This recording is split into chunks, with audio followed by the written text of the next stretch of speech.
Okay, so for those who may not already be a member of the Female Product Lead community, here's just a quick intro into what we're about at the Female Product Lead community. Our vision is inclusive product leadership. The community exists to empower women, every underrepresented voice in product, in tech, to help you lead and grow and connect in your product and tech journey.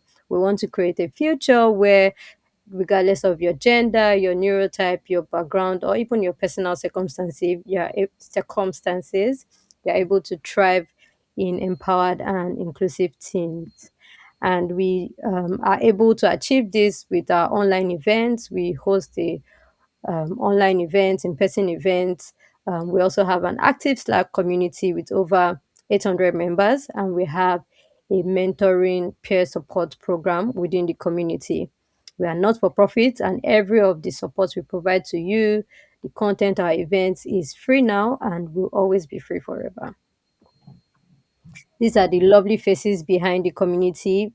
We are a team of volunteers running the community. This myself, I'm the event director, and our members span across different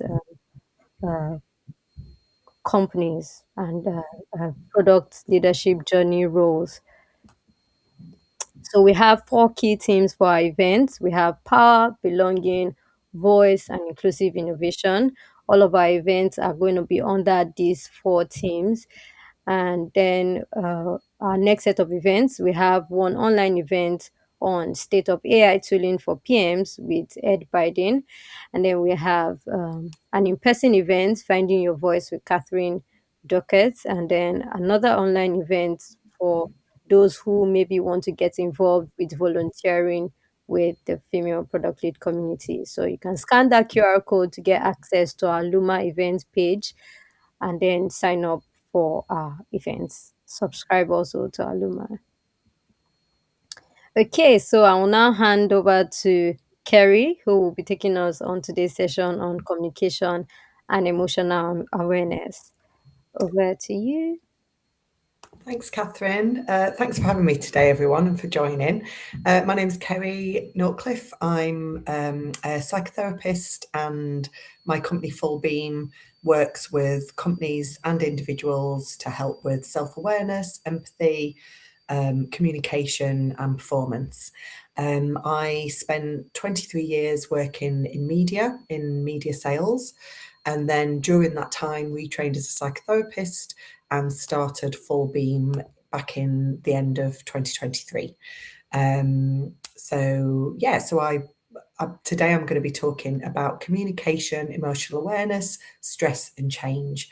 I'm going to share my screen and hopefully this will work. We tested it before and it was all good. So I'm going to sort of take you through some information that will hopefully increase self-awareness and awareness of what other people might be coming to you with. So when I first started training as a psychotherapist, I realized that at work, there were lots of interactions that before I'd started training, I just put down to, we just keep clashing on a certain project. But once I did my course, I realized after a few years of studying that I was putting more and more of it into my day-to-day interactions at work. And it was really helping with me to regulate my own feelings on things and realize when the certain way that someone said something or certain interactions I was having suddenly triggered a response in me that maybe wasn't the best for moving forward with a project. I was also finding the same in reverse. Sometimes you'd say something and you'd think, why did that person react like that? So it can be really useful if we have more awareness of what might be going on behind the initial interaction. And rather than focusing on the response and what happened, it might be worth going a bit internally and also considering what might be happening for the other person. So that's essentially what we're going to be talking about today, and also exploring some ways in which we might be able to help regulate some stress and anxiety, both in and out of the workplace. So feel free to ask questions as we go on throughout. I'll sort of talk a little bit about the agenda. So we're going to talk about communication. And we're going to talk about parent, adult, and child ego states, which I'll be fully explaining, and we'll talk a bit about that and what that might mean to the interactions that we have with others. We're going to look at recognizing our own emotions. We're going to talk about regulating emotions, and we're going to talk about drivers and how to get the best out of them. Now, I'll be explaining what drivers are, and we'll be asking 25 questions. So if you do have a pen and paper with you, that's great. You can make notes on your phone, on your laptop, whatever works for you. But there will be some questions that you don't have to share. It's just for your own knowledge to understand a little bit more about what your drivers might be. And then we'll talk about how to get the best out of them, either for yourself or for others if you know what their drivers are or might be. We're going to talk about dealing with change if we have time. I've moved that to the end just in case we become short on time at the end. And we're going to talk about managing stress and anxiety. So first of all, I wanted to start with this quote. So Eric Berne is known as one of the godfathers of transactional analysis, which is a modality in therapy. And he said that the destiny of every human being is decided by what goes inside their skull when confronted by what goes on outside of their skull. So what he's saying is that it's what is happening to you, both in the moment and also your past experiences, what's happened in life, that might affect the way that you interpret things that are happening in that moment around you, which goes on to explain why people might witness the same thing, have the same business meeting, work on the same project, but they might react in completely different ways because what is going on for them inside their skull is very important when it depends on how they react to certain situations and how they perceive a situation that's happening. So first of all, we're going to talk about parent, adult, and child ego states. So with parent, adult, and child ego states, they are states of mind that we go through throughout the day that affect the way that we might communicate with others. It's not that you have a go-to state, although some people might bring out a go-to state in you, but throughout the day, you will flit between these states. Now, I'll go on to talk a little bit more about what they mean and what they are, but you'll have two people interacting with each other. And depending on what ego state they're in, that will determine the quality and results of that interaction. Now, the parent ego state is split into two parts, and the parent ego state is rooted in the past. So, the way that we use this ego state is about what we were taught, either by parents, caregivers, teachers, or the larger society. It's split into two parts. The first is the controlling critical parent. So that is when we are being corrective, we're criticizing, we're censoring, we're punishing. It's when we might feel a little bit superior. We might feel a bit judgmental and be very instructional in our language. So if we're saying things like, you need to do this, I think you need to do that, that would be the kind of critical controlling parent. I wouldn't do that. I'd do it this way. It can be helpful if you're holding yourself or others to accountability, or if a course of action is to be decided on, like in a time of like extreme stress where there's a quick decision. But it can also be very overpowering for people and push them into a state that makes them feel very defensive. There's also the nurturing parent. So this is excuse me, affirming, helpful, caring, and encouraging. So it'll make someone feel heard, but if not used in the right way, it could make someone feel dependent and unempowered. So it might be that you're saying, don't worry about that, this will be okay, which can be very encouraging. But if it's becoming, I'll do that, don't you worry about that, it might actually at some points become disempowering. So it's not that these things are always categorically good or bad, but it's how helpful or unhelpful are they being in that situation?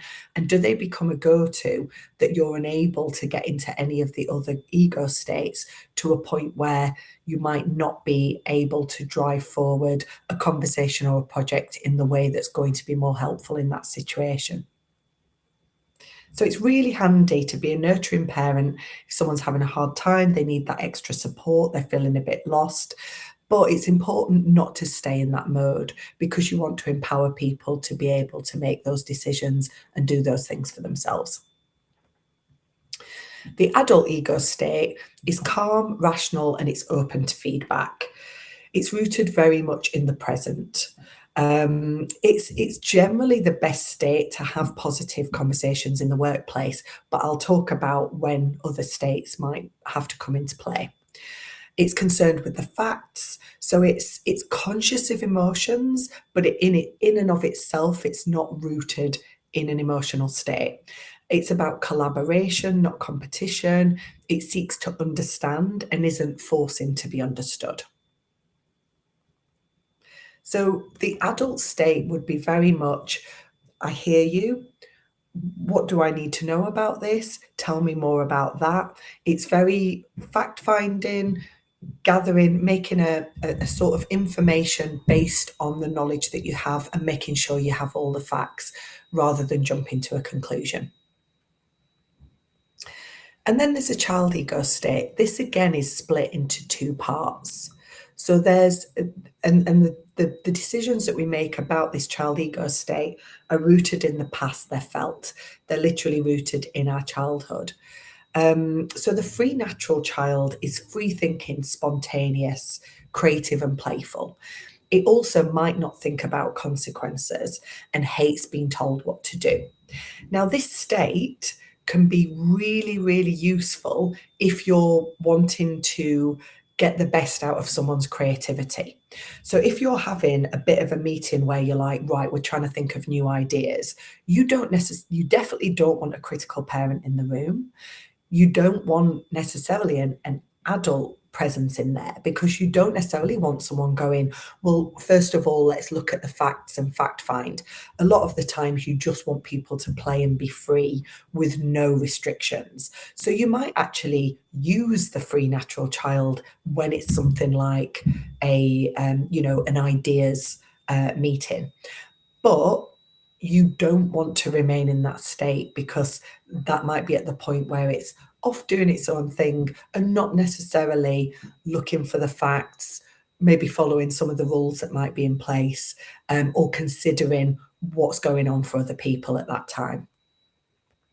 And then there's the adapted child, which can be polite, obedient, compliant, and conforms to others. But it also can be fearful, hard on yourself, and defensive. So I'll sort of put this into kind of real life terms of how this can play out. So I once had a manager who, on paper, and knowing our two personalities, we should have been a really good team and got on really well. But everything that he did really annoyed me, and I couldn't place why it was. And what I realized was that his kind of go to state of management was a bit of a critical parent. He was quite strict. He was quite, he'd be like, I think you should do that. And that, in a way, pushed me into being an adapted child. And because I didn't know about these ego states then, I would just go about my day thinking, well, he's been unreasonable. When actually, had I brought myself out of the adapted child ego state, we might have been able to have a level conversation. But every time he pushed, it pushed me further to be quite defensive. So when you're in these states, sometimes you'll make sweeping generalizations. So he would say things like, you're not listening to me. And I'd be like, you're always having a go at me. So we'd both be very rooted almost in stubbornness of sitting in these ego states, unable to have an adult to adult conversation. But unfortunately, we didn't work together quite long before I did my training. Otherwise, I would have been able to help the situation. So these states exist for us all of the time. they're not necessarily based on hierarchy because it's an ego state. It's not that a manager will all be the parent and you know the person reporting into them will always be child. That's not really how it works. It's also not necessarily based on demographics, although people's demographics may mean that they may be more likely to operate in that state. It relates to the emotional state that the person's in that moment at that time. And like I said, these states exist in all of us all the time. So it's not that you're always that and you're always that. It's literally we're flitting about depending on what's been said to us, what's happening around us, what the situation is. And cross transactions is where communication can break down. So strict parent to adapted child, for etc. Complementary transactions are usually best. So parent to child transaction may sometimes be necessary, and child to child. So like I said, when you're having like a a meeting with ideas, they can be very good states to be in and be very helpful. But you need to ask yourself, is the way that I am communicating in this moment helping the situation? What's going on for me and what might be going on for that person? But adult to adult is where the majority of your transactions should mainly operate. So, how do you have awareness of what state you're in and what states other people might be in? So, if you pay attention to the tone of voice, the choice of words, the gestures, the body language, and the emotional state. Now, it's not necessarily focusing on just one of these because people are a whole person and there's a lot going on than just what ego state they're in. So, although there is like a table that says, right, it might mean this, I do want it to be taken not as a cut and dry, this definitely means this, because what we also need to consider is there might be a lot more going on for that person in that situation. It might be that they have other things going on outside of work that are affecting their emotional state at that moment. It might be that they're feeling particularly stressed in that moment. It might be their neurodiversity, that some of the things are tied in with that and not just because of the ego state. So we do need to be careful not to jump to conclusions, but take all the information that we can see in front of us. So think about what triggers you into critical parent or adapted child states, for example. I know with me, it's if I'm feeling criticized. So if someone gives me a piece of what may be very valid feedback, I have to be aware of, okay, I know that any sort of feedback makes me feel criticized. So I need to be aware of that so that I can breathe through it, think about it, and tell myself, this is feedback, not criticism. Do you feel angry when someone behaves in a certain way? And does it make you move into critical parent state? Do you find yourself saying things like, you should, you must, you need to do that? Um, just being aware of that. Do you find yourself overly people pleasing or maybe setting unrealistic deadlines to keep people happy? Does that mean that you're being an adapted child where you're trying to appease rather than asking the questions that you might need to know what's actually needed? Is there assumptions being made? Do you assume that you've been attacked if you're given constructive like criticism? Does that move you into feeling extremely defensive? So, awareness is the power to adjust our behavior and course correct.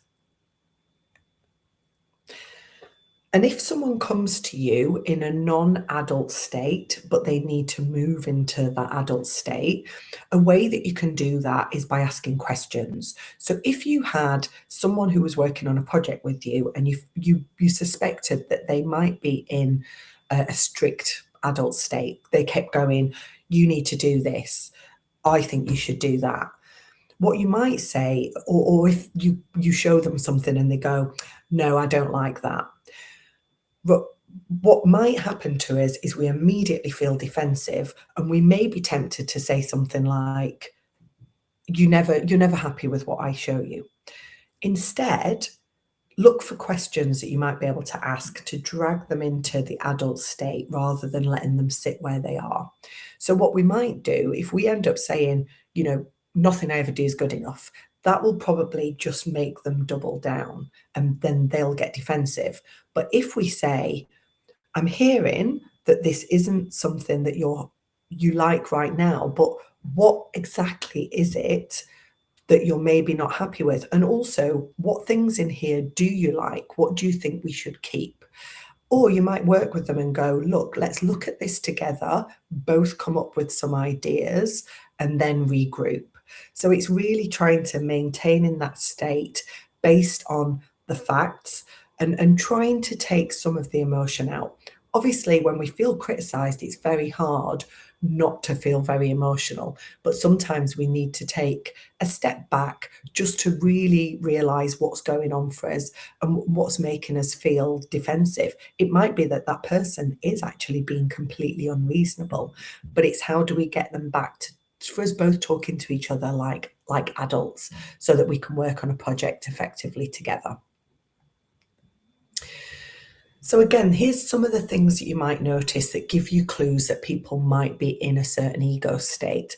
But again, I want all of them to be taken with a bit of a pinch of salt and taken as things that will give us more information as a whole.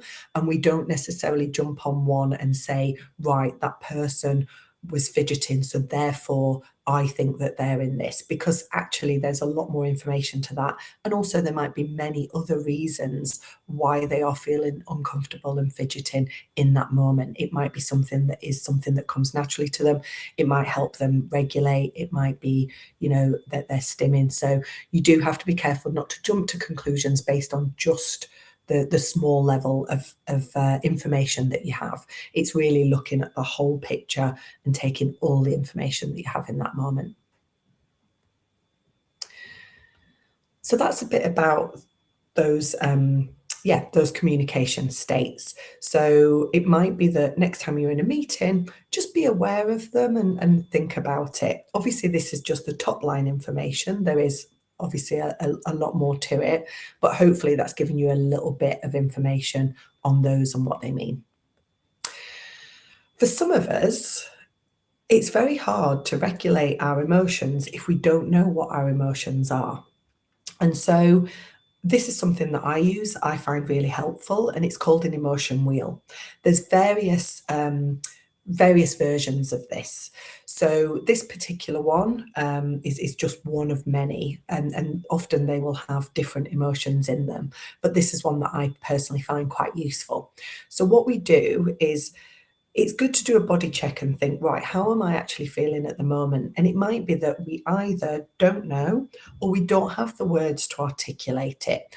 Often, if you say to someone, how are you feeling? They might just say, all right, which doesn't really tell us anything. And we might say that ourselves. They might say, yeah, I'm good, or I'm not great. But again, it's not allowing us to really understand what's going on. So what might be good is for us to just dig a little bit deeper in ourselves. So the emotion wheel allows us to do that. So we start in the middle and we ask ourselves, how am I feeling in this moment? Which of those center emotions best describes how I feel today?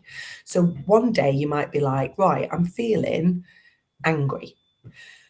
And so if you're feeling angry, you'll go to the second part of the wheel. So you can see the offshoot of red, and then it goes into the pink, and they're all the things that may be underneath that anger.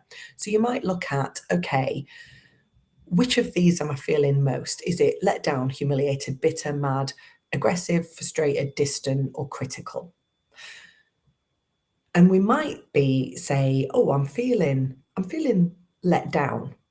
And then we might look at, okay, I'm feeling let down. What exactly is underneath that? And we'd look at the offshoots from that let down part of the wheel.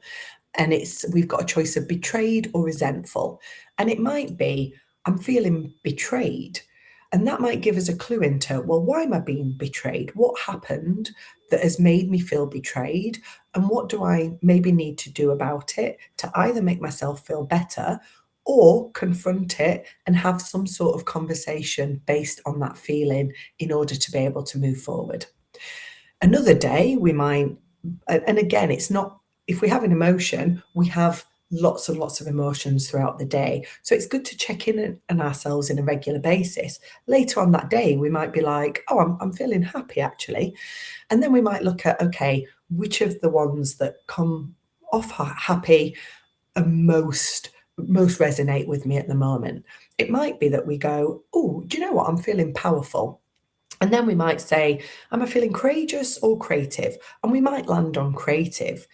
If we're feeling creative, then we might ask ourselves, how can I capitalize on this? What work do I have on my to-do list that will capitalize on that creativity?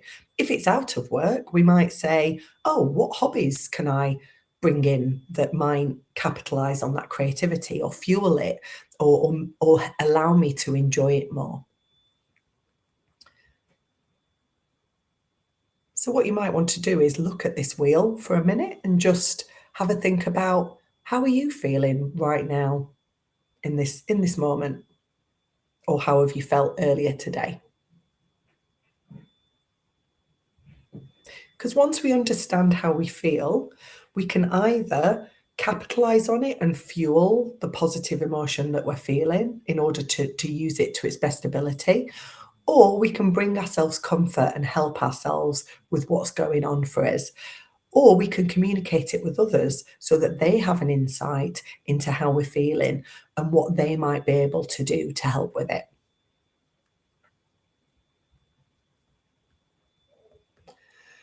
So, regulating your emotions is recognizing and capitalizing on those positive emotions, and also recognizing the needs from the, I'm saying negative, but that's not the right word actually. I'm going to say uncomfortable emotions, because actually, no emotions, even things like anger.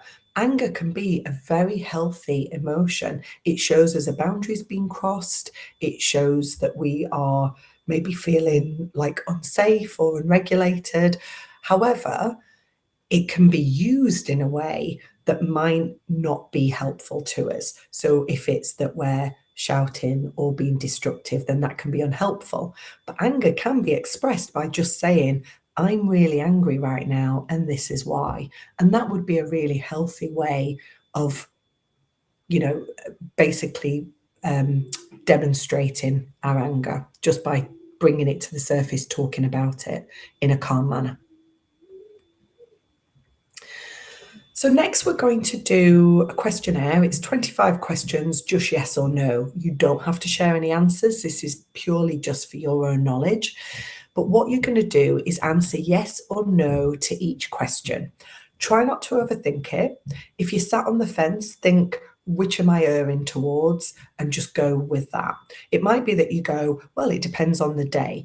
But think about generally what tends to be the norm for you. So, first of all, here's the first 5 questions. So, do you set yourself high standards, then criticize yourself for failing to meet them? So, I want you to, they're going to be numbered 1 to 25, and it's important you put the yes or the no to the right number. So, question 1 is, do you set yourself high standards, then criticize yourself for failing to meet them? Number 2 is it important for you to be right?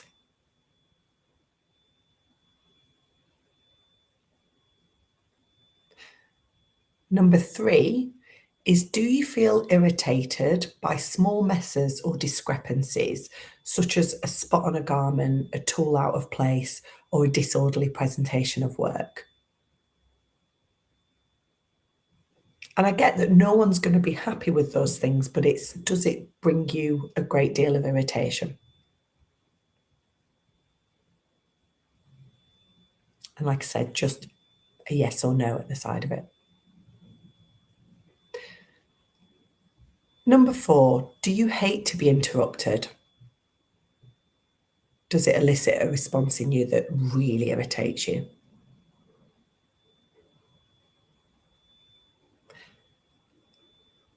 And number 5, do you like to explain things really precisely and in detail?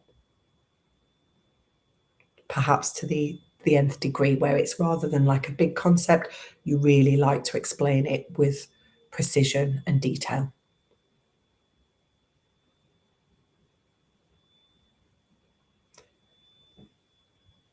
Okay, so we're going to move by each five, so it gives you time to catch up if needed. But for those first five, I want you to give yourself a point for every yes that you got in the first five and put that as a score out of five for the first five questions. So just put the number at the side. So it might be that you had one yes, two yes, three yes, four yes, or five yes, or no yeses. And now I want you to just draw a line under the first five and start your 6 to 10 underneath.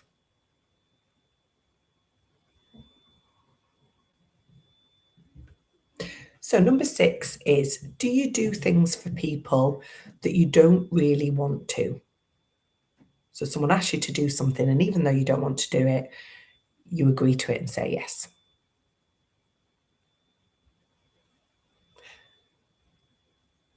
Is it important for you to be liked? Now, maybe nobody's going to say it's not important, but is it something that is really important to you? You you really, really look to be liked by people.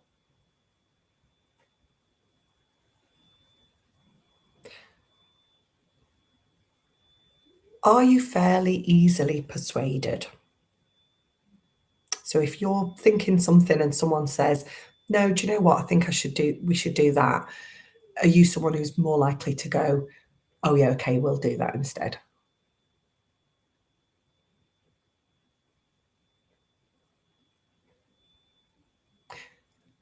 Do you dislike being the outlier and not going along with the group? Does it make you feel really uncomfortable if you're the only person who's going, "No, I don't think that, I think this"?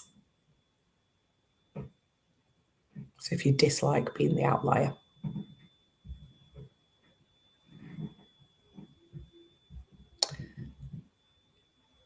And then do you dislike conflict?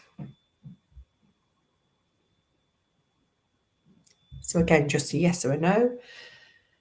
And then count up your score out of five within that five. So the 6 to 10, how many did you score out of five in terms of the number of yeses?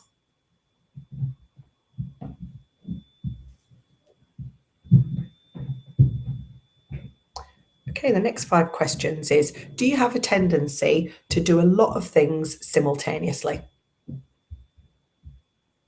So you're juggling lots of things at once.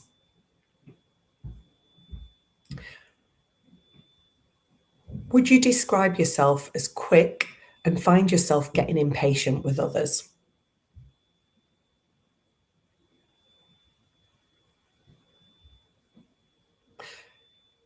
Do you tend to talk at the same time as others or finish their sentences for them, where you can feel yourself getting frustrated and you think, right, I'm going to jump in and say?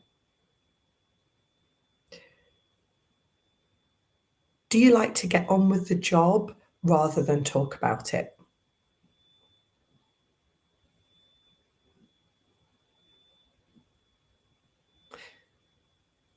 And then do you set unrealistic time limits, especially too short? So if you've got a project, you're like, yeah, I can have that done in like a day, when actually you probably should have given yourself a week. Okay, and then we're going to do the same with that. We're going to get our score out of five. For those five, draw a line underneath, and we'll start 16 to 20. So number 16, do you tend to hide or control your feelings from others?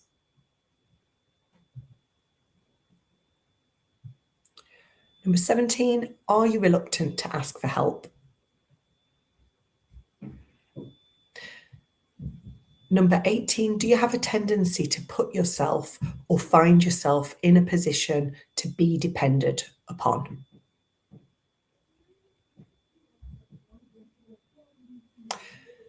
Number 19, do you tend to not realise or actively ignore how tired, hungry, or ill you are, but instead just keep going?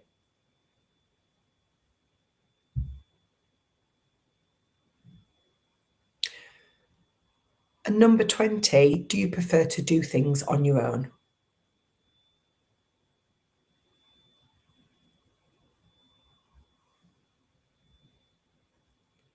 So again, we're going to get a score out of 5 for that particular 5, and then I'm going to explain what all this means. Um, and then the last 5, do you hate giving up or giving in?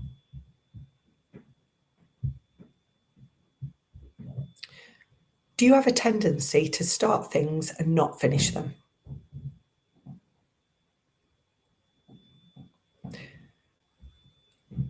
23, do you tend to compare yourself to others and feel either superior or inferior whenever you're doing that? And it doesn't matter which of those, it's just the sort of comparing yourself to others. Do you find yourself going round and round in circles, stuck but unable to let go of something?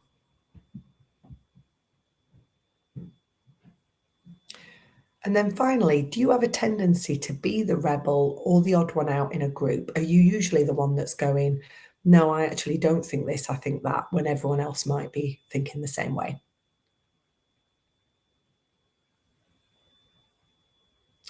And then again, if you get your score for those last 5 out of 5, and then we'll have a look at what this all means. And I want to point out there's no good or bad in this.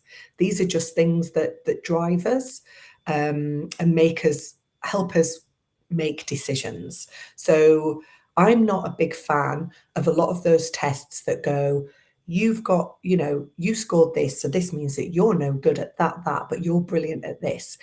With these drivers, it's that they may cause us anxiety in certain situations, and our awareness of that can mean that we use them effectively, and they can be really helpful, or sometimes they can get in our way, but in and of themselves, they are not good or bad. They can just be helpful or unhelpful sometimes. So now, with the yes answers, like I said, it's split into 1 to 5, 6 to 10, 11 to 15, 16 to 20, and 21 to 25. So you'll know how much out of 5 you've scored in each of those brackets. So what are drivers first? And then I'll tell you what the actual drivers are. So they're shaped by external factors or injunctions. So all the things that we've heard from caregivers, from people around us, from peers, from society, they're the things that we form these drivers on. They're solidified by the age of 5.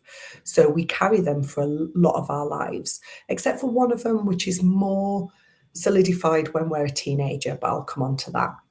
They're not necessarily good or bad. They're just part of us that may drive us to hold importance on certain things. They're messages we tell ourselves to keep ourselves safe. Now, that is not to say that we were or are unsafe in any way. It's more that, when you tell yourself, you go, well, as long as I've done that, then everything's fine. It's that sort of thing that we tell ourselves to make ourselves feel good about a situation or about ourselves. And if we perceive we failed in what our drivers are, we may have an extreme reaction and feel like the whole world's falling apart. Whereas someone else to exactly the same scenario may be like, it's not a big deal. But for you, you find yourself spinning. So the drivers are, the first 5 questions were based on be perfect. So be perfect is one of the drivers. And so it's what we might tell ourselves. The 6 to 10 is please others. So what I want you to do is just note, if you have high scores in any of these 5, just put a tick at the side of it. And I'd say a high score is probably anything above a 3. However, if you score low in all of them, then you might just want to look at the ones that you had more scores on. You might score high in all of them, in which case we'll sort of go through them and you can explore all of them.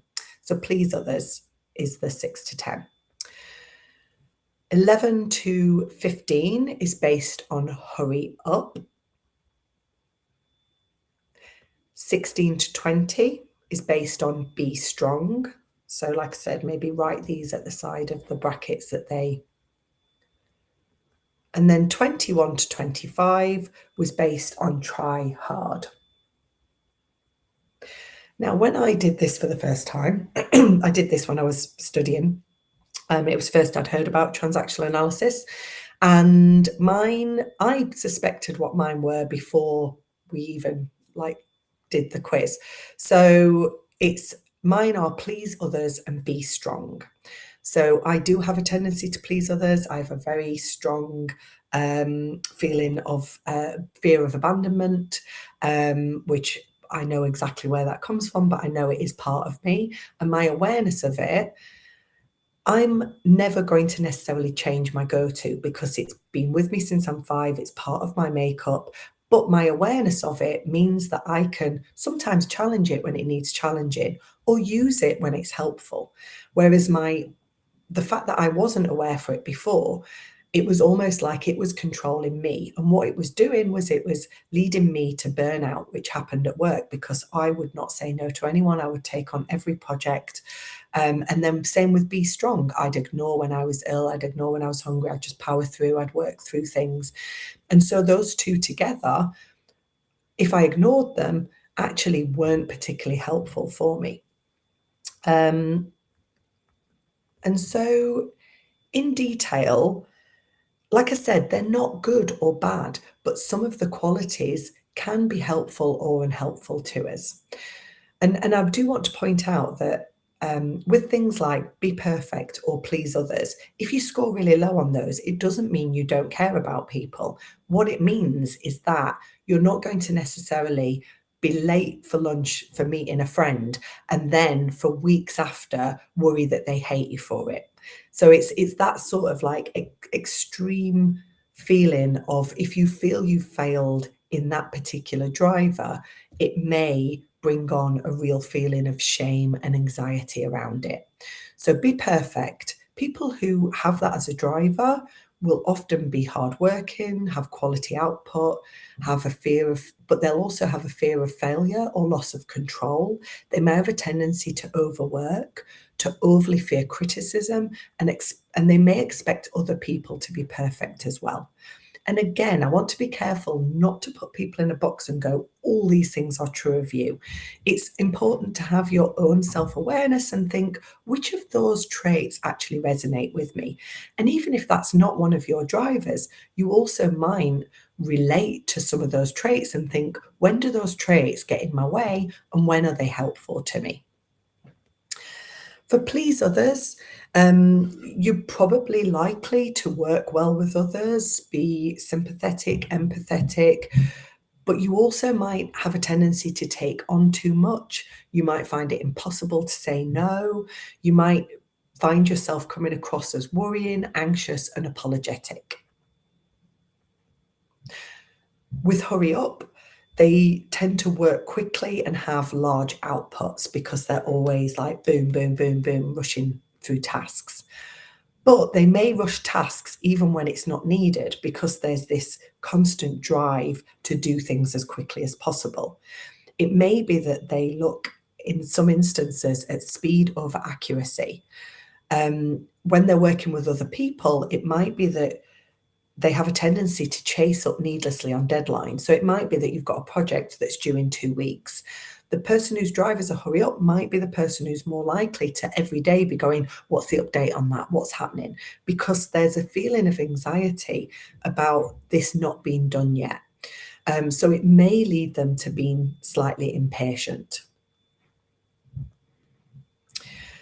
Be strong, maybe that they're good at getting things done. They probably have a tendency to be good in a crisis, but they might refuse to identify stress.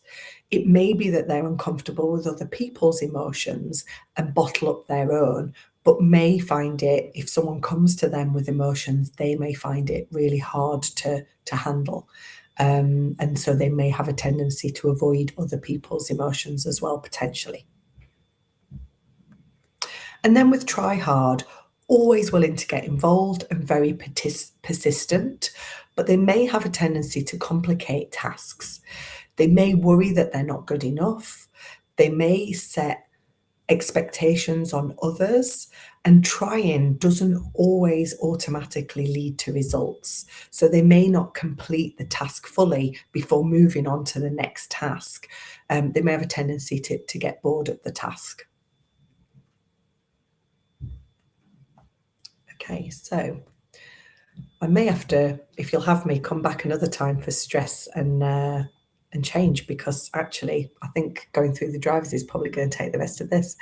So if your driver is be perfect, it's important to allow yourself to let go of a project, even if it's not perfect, because sometimes the age-old adage of done might be better than being perfect. Also, it's important to accept that perfect might be unreachable, but also that everyone has a different view of perfect. So, my idea of what would be the perfect document might be different to another person's, and it might be different to the person I'm actually delivering it to. Realize that things can potentially be improved infinitely. So sometimes it just needs to be out of the door. And so sometimes it's about giving yourself permission to let go of something and say, you did a good job. It rather than being like, you were perfect. Also, it might be realizing, because sometimes if you do have a driver of be perfect, you're sometimes terrified of anyone seeing something that isn't the finished, polished result. But actually, if you only let go of it once it's perfect, and I'll put that in brackets because again, everyone's idea of what's perfect is different, it doesn't allow any input from other people or tweaks or changes. So, what you might find is you've finished what you feel is the perfect project, you hand it over to the person, and they might not have seen anything in the run up to it. And then when they look at it, it might not exactly be what they want because they haven't been allowed to have that input or any tweaks or changes. And that goes from the person you're delivering it to, or the people around you who are working on a project with you. So it's important also that if your driver is be perfect, that we're careful not to project that onto other people.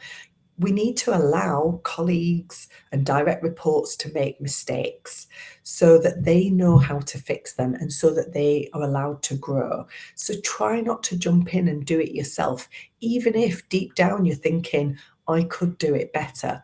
Sometimes that doesn't matter. It's the learning process for that person that's more important than the end result. Practice self compassion. These drivers can cause us a great deal of anxiety sometimes, so be kind to yourself. Ensure that you're setting achievable goals. So rather than just setting the goal, ask yourself, okay, I've set that goal for then at this time. Actually, does that allow myself the time in between if something suddenly comes on my plate that I wasn't expecting? So really ask yourself those questions. Try to embrace mistakes and learning opportunities. If you've made a mistake, if your drivers be perfect, it may feel like your whole world is crashing down, but just sit with yourself with self compassion, explore the feelings that you feel around that mistake. It may be a feeling of shame. Breathe through that and think to yourself, well, look, what's the bigger picture? What things have I done in this project that have been very important? And what actually might I learn from this mistake? Whether it's doing things differently sometimes or actually just allowing yourself to feel what that mistake feels like and telling yourself, I'm safe, it's actually okay. We've learned something from this. And also give yourself freedom to try new things and fail. I had a client that came to me and said that they would love to try a dance class. And I asked them what was stopping them. And they were like, well, I'm not a good dancer. And so I couldn't help but point out to them, if you were a good dancer, you might not need a class. The whole point of having a class is to go, not be good, and potentially get better, or at the very worst, have fun in the class. Even if you don't improve or get better, if you're having fun and you like the idea of dancing, is that not enough? And they did start going to dance classes, but that fear of trying something new and not being good at it or failing was stopping them doing something that eventually became something that they really, really loved. And be kind to yourself when things don't go to plan. I doubt there's anyone who's worked on a project who's never made a mistake or never had, something go completely wrong. And then if your colleague's driver is be perfect, here's some things that you might want to do to help them with that. So let them know if something's good enough and encourage them gently to let go. Let them and encourage them to try new things, make mistakes, and take risks. This is a really important one. Don't make a big deal if they make a mistake. If you know someone, whether it's a friend, colleague, direct report, who never usually makes mistakes and they make a mistake, sometimes that causes people to go, oh my God, you made a mistake. You never make mistakes.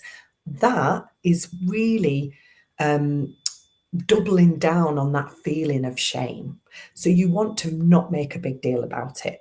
Praise collaboration and timings of the project being handed in rather than perfection. So if they get it, rather than going, oh my God, this is perfect, say to them, oh, I love how well you worked on this with X. And I love that it was great that you got that in for the deadline. Try not to praise the perceived perfection, because that might actually just feed into that feeling of this is something that I can't let go of. Help them delegate where needed and look out for signs of overwork. So if your drivers please others, practice saying no and become comfortable with being uncomfortable saying no. If you're someone who never says no, saying no is going to make you feel like, oh my God, they're going to hate me. I'm an awful person because I can't say yes. Just practice being comfortable with that feeling of discomfort. Think about your own needs. So if someone asks you to do something, think, what do I need in this situation? How is this helping me? Rather than just automatically saying yes. Encourage more time in your work diary for you to think up ideas, and don't fill it with tasks or meetings for others all the time. Leave gaps in your diary with nothing, because it will allow you to own your own time more. Realize it's impossible to please everyone, because an action that pleases one person may be the exact same action that displeases another. Add buffers to future deadlines and challenge yourself not to fill up the space. Add space for urgent things that come up. Try to decouple saying yes with being liked and saying no with letting people down, because those things aren't true. Saying yes all the time doesn't automatically mean that you're liked, and saying no doesn't automatically mean you're letting someone down or that someone's going to be angry or upset with you. Realize that saying yes to everything might not be allowing you to focus on the most important things. Realize also that you might not be the first person who was asked, and you won't be the last. If you say no, there will be other people who could do that. Also realize that you might not always be the best person for the task. I found I was saying yes to everything, and then I managed to tell myself that actually there's something in that actually saying yes to everything is assuming that I am the best person to fulfill that task. There might be other people who might be better at doing this. Also, I might be taking a learning opportunity away from someone by saying yes. There might be someone who's never done this before or really wants to do it and hasn't spoken up. Challenge yourself to not volunteer for everything. Let someone else have a go. It might benefit them. And delegate to others even when it feels uncomfortable. Get used to that act of delegating. So if you've colleagues, drivers, or please others, encourage them to say no and realize that it may be a while for them to feel comfortable about it. Don't make a big deal if they say no, and realize that they may need to course correct. Because I found when I first started saying no and felt uncomfortable, it actually came across as more aggressive than I wanted to because I was uncomfortable with saying it. So I had to course correct. And I could even tell people, do you know what? I'm trying something new. I don't usually say no, but I know that I need to protect my time more. So bear with me while I get used to saying this. Praise quality of work over the amount of work done. Help them delegate where needed, look for signs of them taking on too much, and think about how much they have on their to-do list and whether the task you're giving them could be done by someone else, or you just asking them because you know they're less likely to say no, so it's less time for you. Don't always automatically ask them first because you know they'll say yes. Are you actually asking other people too, or do they tend to be your go-to person because they're more likely to say yes? If your drivers hurry up, ask yourself why you're rushing. Do you need to, or are you putting unnecessary pressure on yourself? Practice breathing slowly and deep breathing exercises. This can help you to slow down your system. Notice if you're talking fast, if everything you're doing is very, very quick. Set realistic check-ins on projects at designated points and challenge yourself not to chase up before those times. Double check accuracy before handing something in. And if you think someone isn't doing something fast enough, challenge yourself to resist that urge to jump in and do it yourself. Remind yourself that they are learning and that actually that might be more important than the end result. And allow yourself some time to sit and think without doing. Put time in your diary to just have space without doing what you feel is productive, just to think. So if someone's drivers hurry up, try not to automatically change your deadline if they're eager to get something done quickly, particularly if it's going to affect quality. Praise them on quality, not speed. Make sure they have time for ideas and thinking. Don't automatically put more things on them just because they've finished. Give them that space. Put in designated times to check up on projects. Keep them updated, but remind them gently if they chase for an update earlier than the designated time that you've put in for a check-in. So if your drivers be strong, show compassion to yourself. There's huge strength in sharing how you feel and showing emotion. Check in with yourself like every day at certain points of the day. Ask yourself, am I stressed? Am I hungry? Am I tired? Remember that others may need to show emotion, so you sometimes need to allow them that space. Give yourself permission to ask for and accept help and put breaks in your diary. Also, check if you're using your holidays and taking sick days when needed, because people whose drivers be strong have a tendency to neglect that. If your colleagues' drivers be strong, check that they're not taking on too much. Be aware that they may say they don't need help, even if they benefit from it. Check in with them and encourage them to take breaks. When was the last time they took time off? Maybe ask them that. Realize that emotions may make them feel uncomfortable, but you are allowed to express them, and their reaction isn't a reflection on you. If they do show emotion, show compassion, and don't try to make a big deal of going, oh my God, you never get upset or you never do this. Say things like, I'm glad you shared that with me. And then finally, if your drivers try hard, encourage yourself to finish a task before moving on to the next one. Resist the desire to start with the more interesting work of the tasks before the boring ones are done. So perhaps reward a boring task with a more interesting one rather than doing the things you love and then doing the boring stuff at the end. Ensure you're clear on what's required regarding the outcome of a project and ask for further clarification if needed. Notice if you're making things more complicated than necessary and even ask, can you just, make this simpler for me? Delegate and ask for help in simplifying tasks if you feel that you'd benefit from that. And then check that everything you're including in your work is relevant, because it might be that you've tried to throw everything at it rather than editing for just the relevant stuff. And if a colleague's drivers try hard, praise them on finishing a task over how many tasks they're juggling. Notice if they're taking on too many projects. Help with simplification of tasks where necessary and make sure that any instructions are very clear and clear about the outcome needed, not just what needs doing. Help them delegate and edit where necessary. And so, whatever your drivers or ego state, they're all natural, they're not good or bad. Lean into them when they're helpful and have awareness of where they may be getting in your way and not being helpful.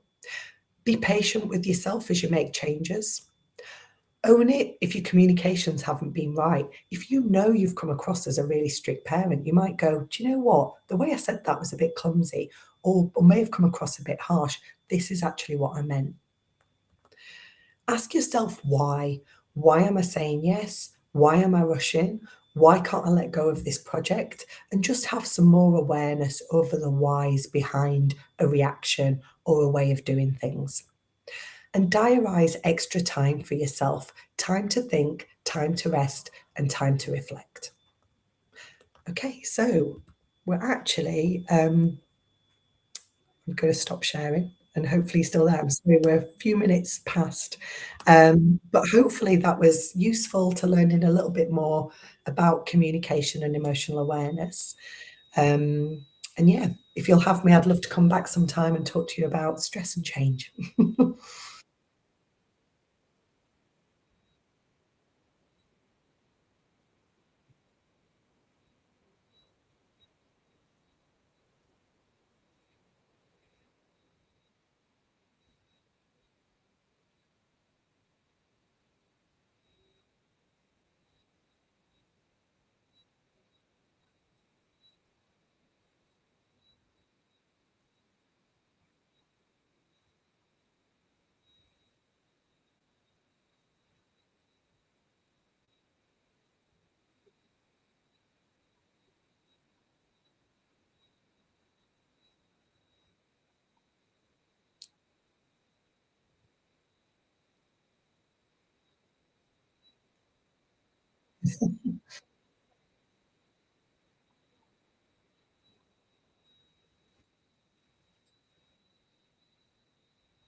Thanks so much for having me today.